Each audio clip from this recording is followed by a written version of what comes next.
Bwana asifiwe. Now you can sit down.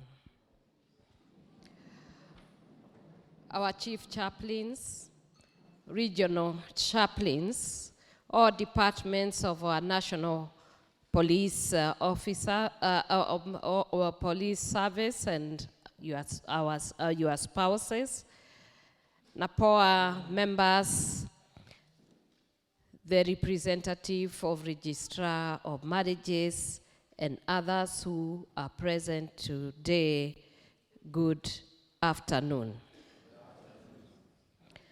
I'm really feeling very honored today because I know before me are great men and women who have served this country very faithfully, have sacrificed so that many may be protected, and as I'm listening, have made great sacrifices. If you can just clap for yourselves.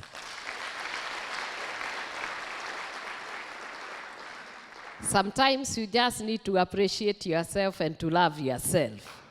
If others don't want to love you, please love yourself, appreciate yourself, clap for yourself. And even if they don't want to love and appreciate you, there is a woman here who is, and a mother who is willing to appreciate and to love you.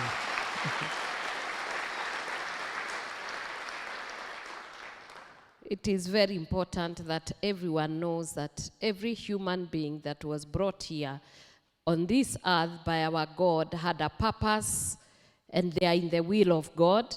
And sometimes we may not look like we really matter, but were we to be removed in this planet today, many people will be looking for us. And so sometimes they don't want to appreciate us when we are serving, but there is a God who appreciates you and the one who will care and reward you.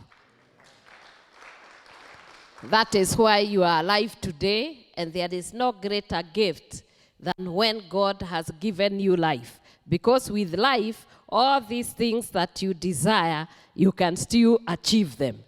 But those who have gone, they may have lamented, and nothing will happen because they are not here with us. For God giving us the opportunity to see this day and to be in our service, in the service here on earth, as ambassadors, because you are different. You are not even like the others. And I tell people, when God put me in this office, I was very glad because I asked to be here to serve as a pastor. And therefore, as Her Excellency, my business is not to sit there as an ornament or a monument to be worshipped. It is my duty and responsibility to serve, because that is why I was given this office by God, and it was by grace.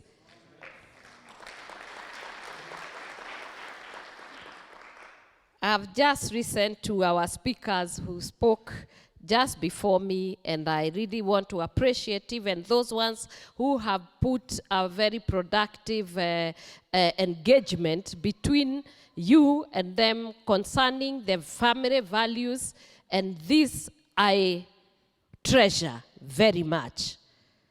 Myself and His Excellency, the Deputy President, who has sent me with his greetings. Have you received them?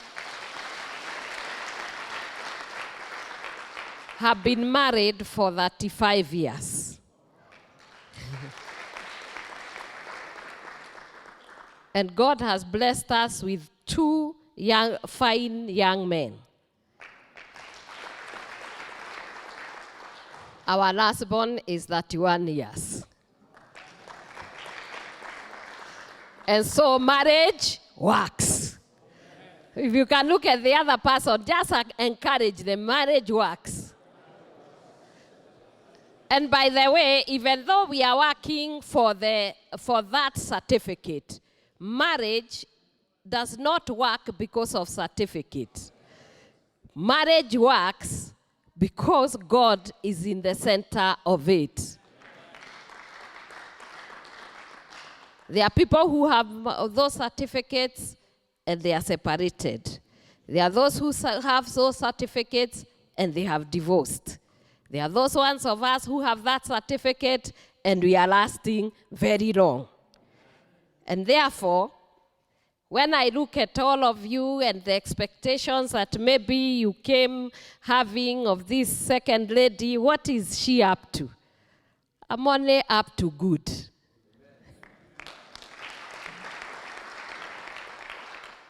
The reason why that certificate may be very important is to secure your family, to secure your wife, and to secure your children. I will tell you for free because I'm a woman. When my husband had not given me this certificate, I did not believe I was his wife. And of course, I would nag him until he gave me the certificate.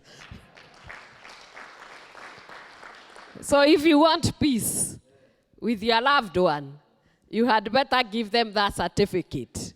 Sometimes that certificate means so much to a woman that you will never know what is in her mind. Actually, it settles a woman to have that certificate. So why not just give them so that you remove the nagging? Because you have a lot of work to do. Rather than come home and you have a big business with your wife every day. I want to be married, and she's married, and she has your children. And still, she still feels she's not married.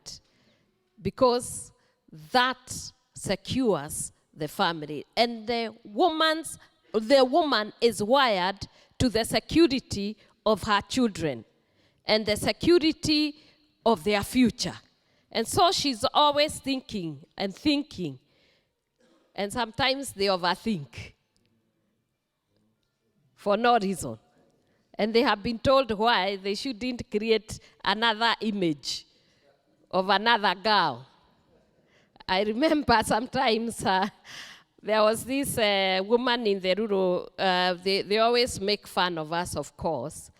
So men were talking and I was listening to them, and there was something they were saying chaplain. They forgot I was a woman and the men were speaking. And they were saying, you know, there was this woman who was from the rural place. And then, of course, she had a quarrel with the husband. And the quarrel was over another woman who was answering the phone of the husband. And this woman kept repeating the same thing. Mteja hapatikani. And the woman will ask, wewe ni nani? Unachukua simu ya bwana yangu, unamuita mteja ukiwa nani? And this woman would continue to say the same thing. Hata anamuuliza, na wewe mjinga namna gani? Hata mzee alikuona namna gani? Unashinda ukiniambia mteja apatikani, huwezi kusema kitu ingine? And so this woman continued to quarrel with the other woman until the husband, of course, came and picked the phone. Amwambia, hata kama unataka kutafuta mwanamke, si utafute mwanamke ambaye ako na akili.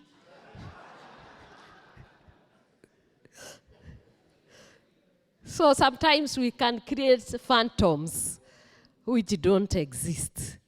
I'm also in acknowledgement that in our police service, there are also women who are married to people who are not police. So you have men and you have women. So when we are telling them, woman, you wait for the police officer to come, do this. What with the male officer, when the police officer comes, what is he supposed to do? Also remove the jacket and talk about love and something? I didn't hear about that. So I know that the Bible says this. And now, these three things remain. That is 1 Corinthians chapter 13, verse 13.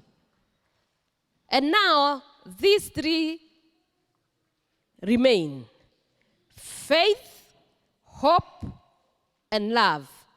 But the greatest of these is love.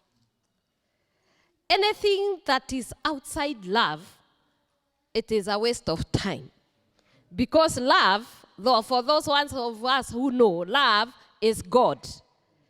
So if God is not in your marriage, you are wasting your time. You can have certificates, you can have everything, you can have houses, you can have, but you'll never be satisfied if love is not there. And the only love that God wants, before I go to the speech, because it is important that we understand where we are going with these family values and marriage. It says love is patient. Love is kind. It does not envy. It does not boast. It is not proud. We are reading from 1 Corinthians from verse 4 to 13. It says, love is patient, love is kind. It does not envy. It does not boast. It is not proud. It does not dishonor others. It is not self-seeking. It is not easily angered. It keeps no record of wrongs. Love does not delight in evil, but rejoices with the truth. It always protects, always trusts, always hopes, always preserves. Love never fails. But where there are prophecies, they will cease. Where there are tongues, they will be stilled. Where there is knowledge, it will pass away. For we know in part, we prophesy in part. But when completeness comes, when is in part disappears. It says, but when completeness comes, what is in part disappears. When I was a child, I talked like a child. I thought like a child. I reasoned like a child. When I became a man, I put the ways of childhood behind me. For now, we see only a reflection as in a mirror. Then we shall see face to face. Now I know in part. Then shall I know fully, even as I am fully known. And that is what I read for you. And now these three remain: faith, hope, and love. But the greatest is love. We have been taught about love. And this patience has to be there. Sometimes you have to be patient. I know some of us who have not been married to officers may not know. Myself, I was married to an administration officer, a DO then. And we left university, we got married. The following year, he was given to go to Geshogo. I was 6 months pregnant. I was left in Nairobi. He went to Geshogo. And I had to live by myself. So sometimes when we speak and without understanding, you may think it is very easy. I am left in Nairobi. He is earning, I think, 4,800. I was earning 6,000. Then we have to have 2 homes. And the little that we have now, we have to divide, because now he has his own expenditure, I have my own expenditure, and here I'm expecting his child. I have to go to maternity, I have to go to all those things. And sometimes it can be very challenging.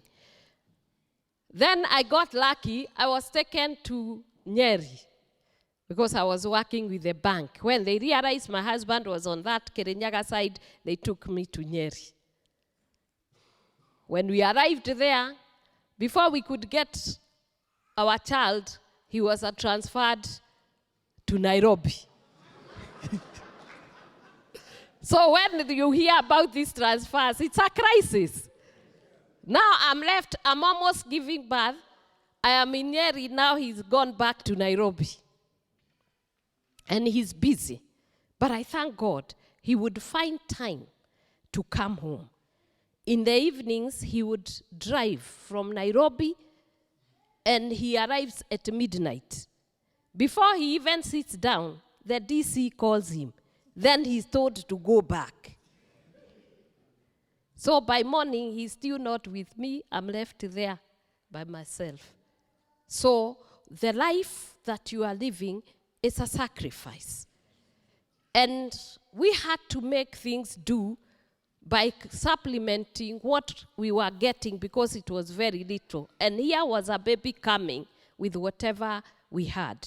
And that's why you hear in my story, I say we were making crisps. He would go buy potatoes, bring, I would make crisps, and he would go and sell. Because that time I could not move. So he would go and sell. And sometimes after we got the baby and I was still working in the bank, I'll wake up very early in the morning. At 5, I'll go to Marigiti, buy some greens, and God had given me favor. I was supplying Muthaiga Golf Club. I'll go there with a taxi, take it, come back where we were living in government quarters at Nairobi West, wash, get into my suit, and I go to the bank. Nobody would know what I had done. So we have to devise ways of making good of the bad situation.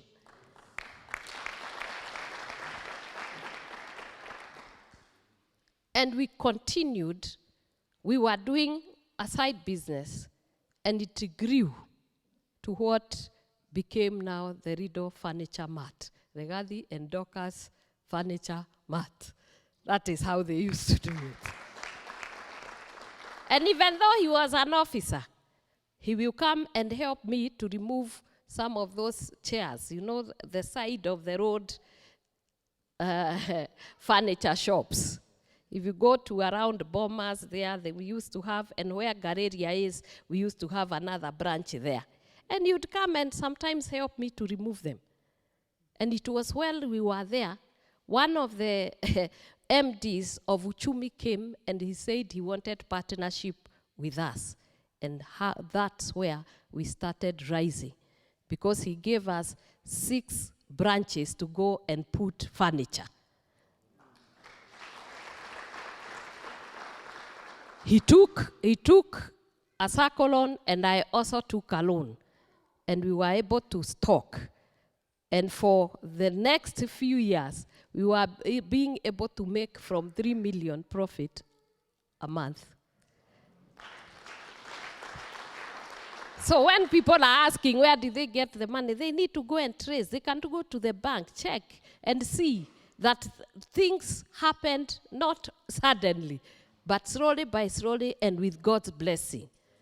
And so we must be able to collaborate and partner with our wives so that some of these things, they can do one thing and you can do another.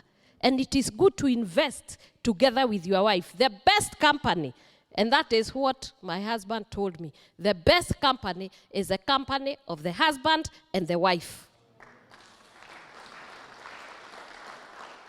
In fact, we used to have a merry-go-round with him.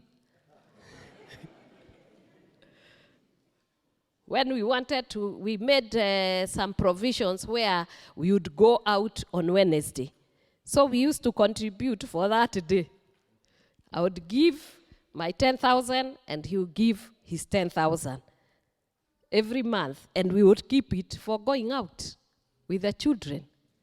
So you must set aside some time that you make it sacred for your family. Because let me tell you, this work, you will work and work. Even now I'm working. I'm 58 years. I'm still working. And I'm waking up very early. Like today I was told I was going to flag off a marathon at 7. So I woke up at 4:30 in the morning. Because I needed to go there, then go back, wash, because I couldn't go like this. So I had to wear a tracksuit, go there, finish, go back, like that. Work will never finish. But be devoted and committed to the cause and the calling God called you. Because the work you do is not work, it's actually a calling. Just like I am here, you have a calling. To be there, out there, carrying bodies and all that, it's like a pastor.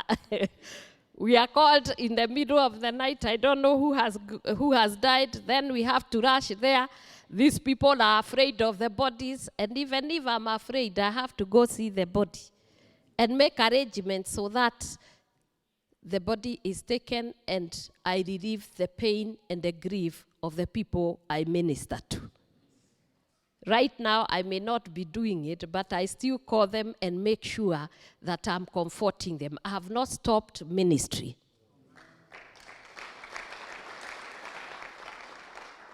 If you come to on Sunday, I will still collect your offering.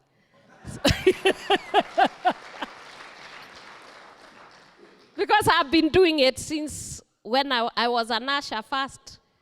But now I've been in ministry for 22 years. This is the 23rd. But I committed myself to do the right thing. And that would not, the very fact that I've been elevated does not make me abscond the responsibility I was given by God. It was God who has lifted me from nothing to here. And therefore, I must serve him in his house. And you know God is a father. And because we are fathers and we are mothers, God calls us to a family. And a family is the basic unit of God. God did not think of anything else. After he had created everything, the heaven, the earth, the stars, the moon, the whatever, he was not pleased with all those things he was doing. He went and formed his own image, his own likeness. And on top of that, he put spirit in that image and that likeness. And if you can look at the person next to you, that is God. So, it is a truth. Just go to Psalms 82, verse 6, if you think that is not correct. So if you can look at the other person and call them God, you are right. Very few people have seen God. But you will see God in the person next to you. You will see God in your wife. You will see God in your husband. If you can be able to relate how you reverence God and use that relationship, I can tell you we are going to have wonderful families. And that's why I'm very passionate about what I am doing. I believe in family. When His Excellency, the Deputy President, in our inauguration talked, he said the best he knows is family. Number 2, family. Number 3, family. Because when he was in trouble, it was only the family that was there. I'm the only, and the 2 sons could pick his phone and talk about him because nobody wanted to hear about him because people were calling him names. I am sure it is the same for you. People will call you all the names, but when you go home, you find comfort. You find people who value you. You find people who think you are king or a queen. And that is why we must propagate that family and make it even better. Because at the end of the day, when all is done with the service and you retire,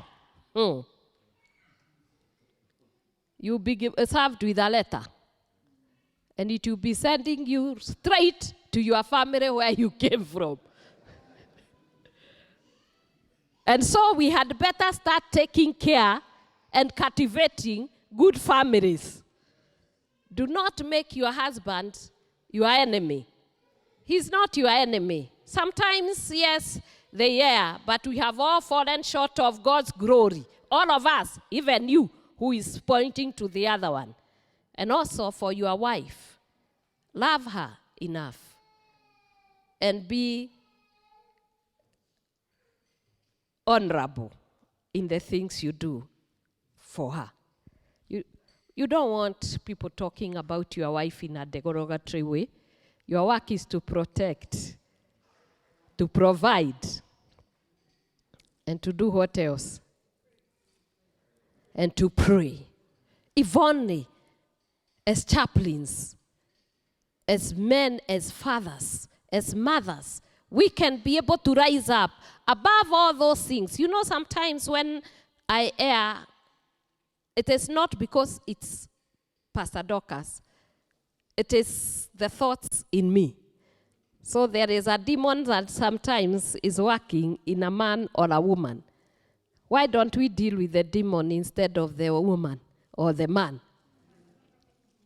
And you will find you will desire to pray for your husband. You will desire to pray for your wife. I knew my husband would come that late because he loved me.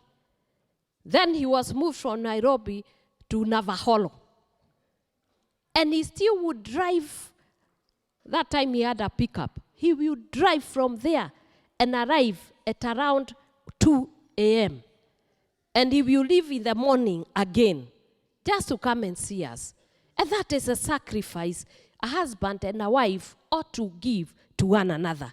So he would come, and perhaps many people, they just think of maybe sex is all everything. It is not. He will come at 1 and he's very tired. I give him time to have even 2 hours to sleep. Because he came, he has come, he has seen his children, he has seen me, and that is why he came. And I'm sure even the women who are working, sometimes they'll come very tired, emotionally drained, frustrated, and not knowing what to do.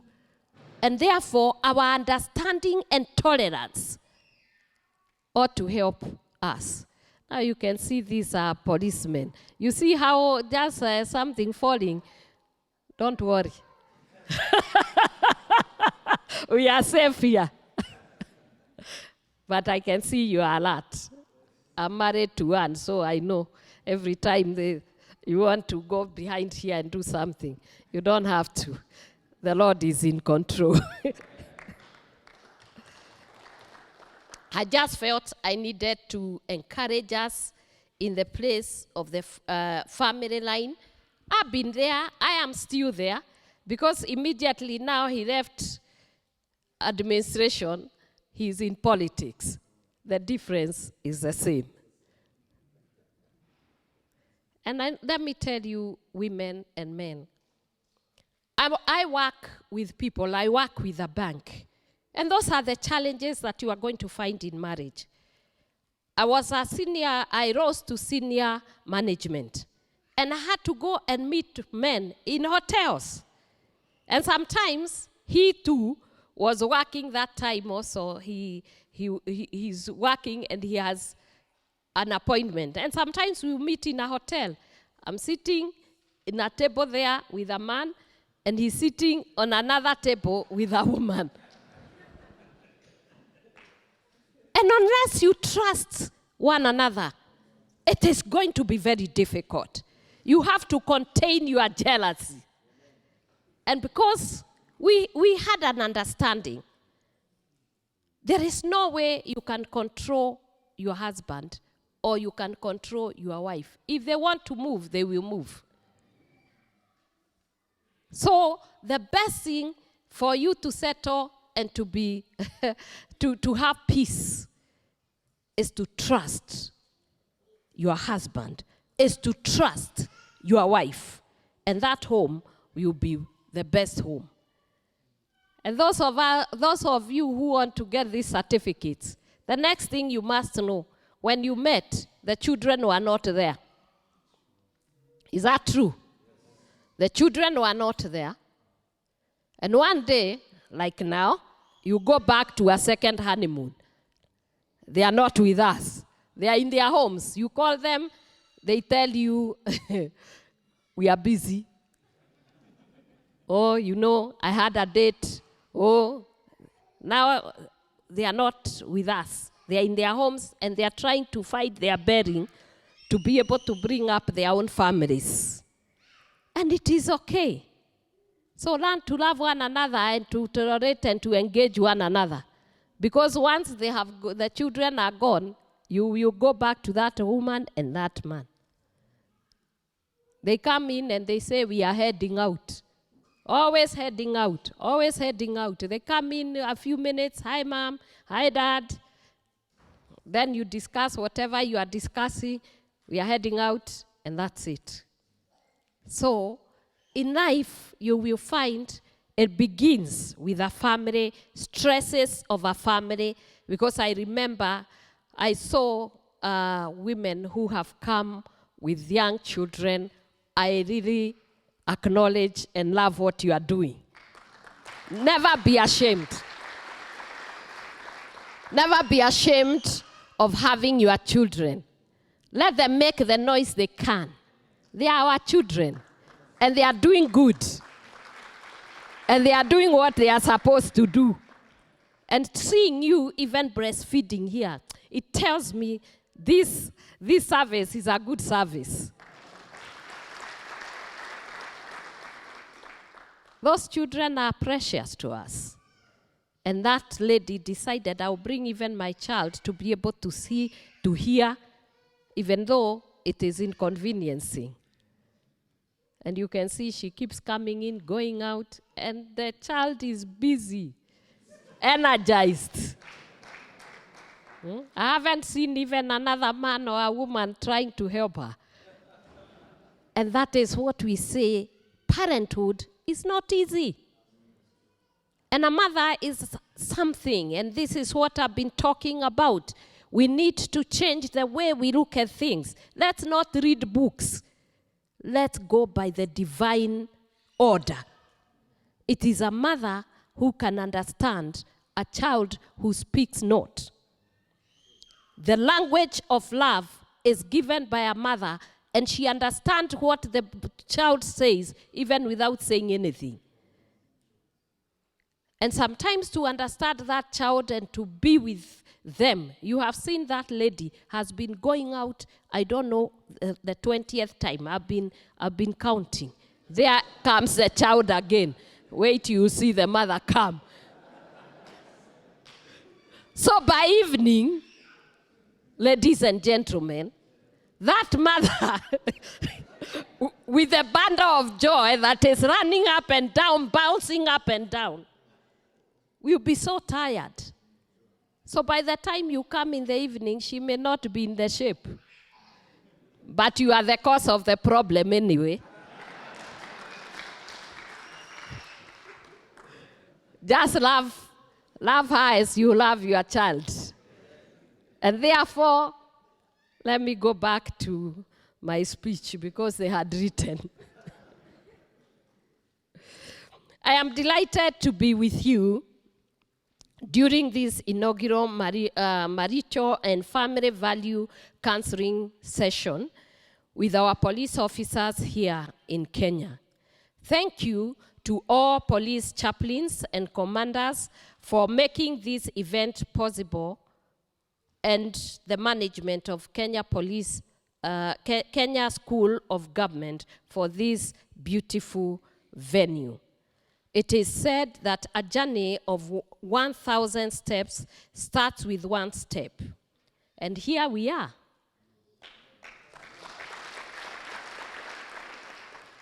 On the first step towards dignifying the families of our police service through marital counseling, uniformed matrimony, and championing for the family values. That is what I stand for.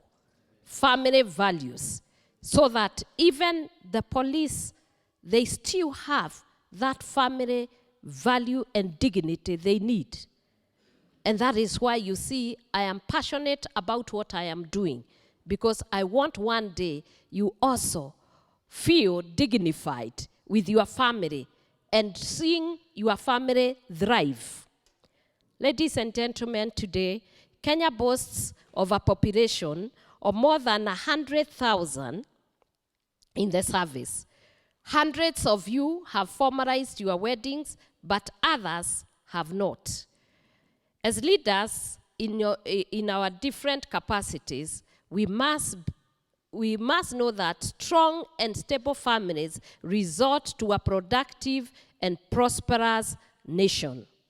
This includes the police officers who contribute immensely to the security of our people, wildlife, correctional facilities, border, and other resources.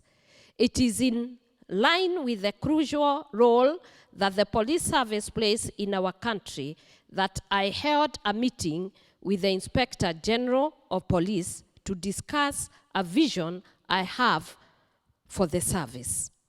It is my desire to encourage those who are in the police service to formalize their weddings and go through marital counseling and establish a strong and stable families. Ladies and gentlemen, as we are aware, police work creates unique marital challenges. Working in different far-flung and risky locations results to stressful relationship in marriages.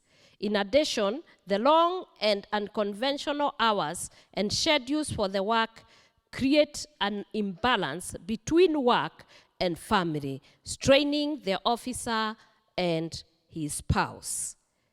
The ease in access to rifles and weapons has made our officers hit the headlines following murders, deaths, and suicide cases. It saddens me when our security men commit murders, suicides, homicides, and love triangle-related deaths within their relationship and family. This is part of the reason why we have organized for a day of marital and family value counseling to help equip our officers with knowledge and life coping skills that are necessary in addressing these challenges. We must create a conducive environment of balanced families in the police service. Ladies and gentlemen, the marriage certificate is also an important document, especially when some pay the ultimate price during your work in service. I urge all of you to be ambassadors of this program and encourage other officers across ranks to solemnize their weddings. The Bible in Amos chapter 3 asks, do two work together unless they have agreed to do so. If you have no agreement, you cannot work together.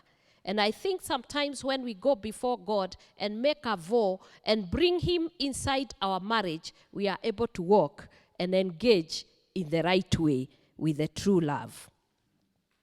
We must also bring to an end the anguish spouses and children of the deceased police officers go through in trying to access his benefits and inheritance. The marriage certificate will be the safety net to our loved ones in case of the unfortunate thing if it was to happen, and we are not praying that it happens. In conclusion, our vision includes taking the police couples through marital counseling, holding a mass uniform wedding, the exchange of rings, beautiful decor, cutting of the cake, and lots of celebration.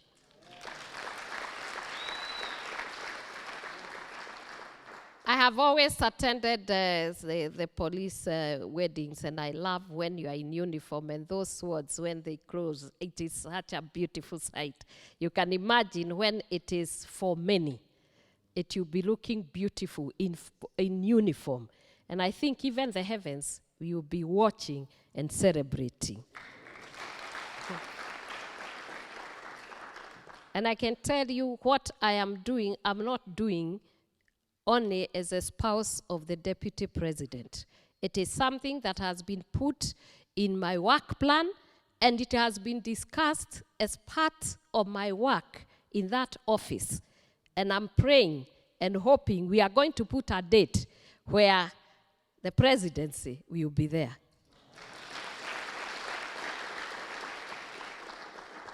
We must strengthen the social fabric of the police service in Kenya, and I look forward to attending your beautiful weddings. May God bless you, may God bless you, and bless the Republic of Kenya.